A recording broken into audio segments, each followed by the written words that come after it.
खानदेशातील विशेष घडामोडी आपण पाहत आहात. खानदेश भूमी न्यूज, आमची बांधिलकी फक्त जनतेशी. ढगफुटी सदृश्य पावसाने कणेरी नदीला पूर, 2 जण बेपत्ता, शोधकार्य युद्धपातळीवर. धुळे शहरासह जिल्ह्यात प्रशासनाने अतिवृष्टीचा इशारा दिल्यानंतर मध्यरात्रीपासून सुरू असलेल्या मुसळधार पावसामुळे जनजीवन मोठ्या प्रमाणावर विस्कळीत झाले. धुळे तालुक्यातील आंबोडे व मुक्टी परिसरात ढगफुटी सदृश्य पाऊस झाल्याने कणेरी नदीला अचानक मोठा पूर आला. त्यामुळे दोन्ही गावातील अनेक घरांमध्ये पाणी शिरून नागरिकांची मोठी गैरसोय झाली. पुराच्या पाण्यात अडकलेल्या मुक्टी गावातील 4 ते 5 तरुणांना ग्रामस्थांनी सुरक्षित बाहेर काढले, तर आंबोडे येथील 4 जणांपैकी दोघांना सुखरूप वाचवण्यात यश आले असून 2 जण बेपत्ता असल्याची प्राथमिक माहिती समोर आली आहे. घटनेची माहिती मिळताच पोलीस प्रशासन, राज्य आपत्ती प्रतिसाद दल, SDRF, महसूल विभाग व इतर यंत्रणा घटनास्थळी दाखल झाल्या असून बेपत्ता व्यक्तींचा शोध युद्ध पातळीवर सुरू आहे. दरम्यान जिल्हाधिकारी भाग्यश्री विस्पुते यांनी पूर परिस्थितीची माहिती घेऊन संबंधित यंत्रणांना तातडीने मदत व बचाव कार्य प्रभावीपणे राबविण्याच्या सूचना दिल्या. तसेच धुळे ग्रामीणचे आमदार राम भदानी यांनीही घटनास्थळी भेट देऊन परिस्थितीची पाहणी करत प्रशासनाला आवश्यक निर्देश दिले. पुराची तीव्रता लक्षात घेता प्रशासनाने नदीकाठच्या परिसरातील नागरिकांना सतर्क राहण्याचे आवाहन केले असून कणेरी नदी परिसरात जाण्यास बंदी घालण्यात आली आहे. नागरिकांनी अफवांवर विश्वास न ठेवता प्रशासनाच्या सूचनांचे पालन करावे असे आवाहन करण्यात आले आहे. आज आम्ही आंबोडे या भागामध्ये पाणी करायला आलेलो आहोत. आमच्यासोबत धुळे तालुक्याचे तहसीलदार महोदय पण आहे. काल रात्रीपासून धुळे तालुक्यामध्ये विविध भागामध्ये मोठ्या प्रमाणामध्ये पावसाचं प्रमाण वाढलं आणि त्यातल्या त्यात सर्वात जास्त प्रमाण कणेर नदी, जी आमच्या धुळे तालुक्यातली महत्त्वाची नदी आहे, तिच्यामध्ये मोठ्या प्रमाणामध्ये रात्रीपासून पाऊस वाढला.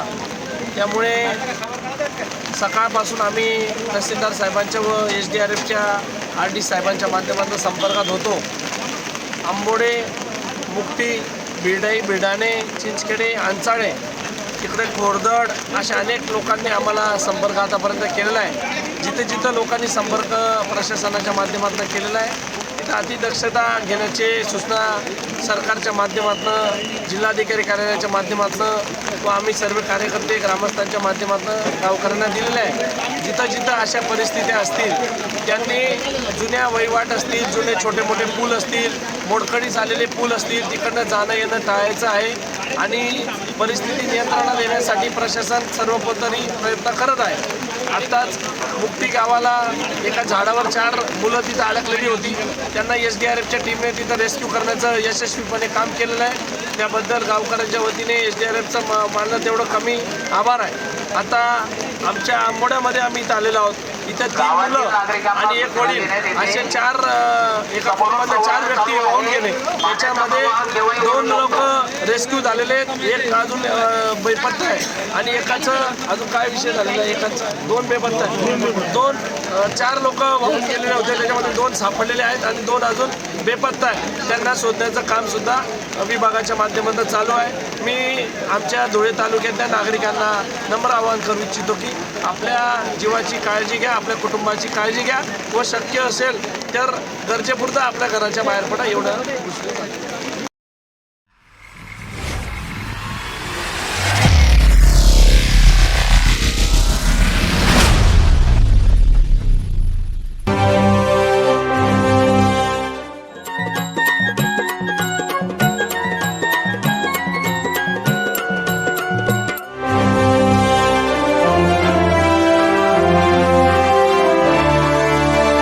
खानदेशातील विशेष घडामोडी आपण पाहत आहात. खानदेश भूमी न्यूज, आमची बांधिलकी फक्त जनतेशी.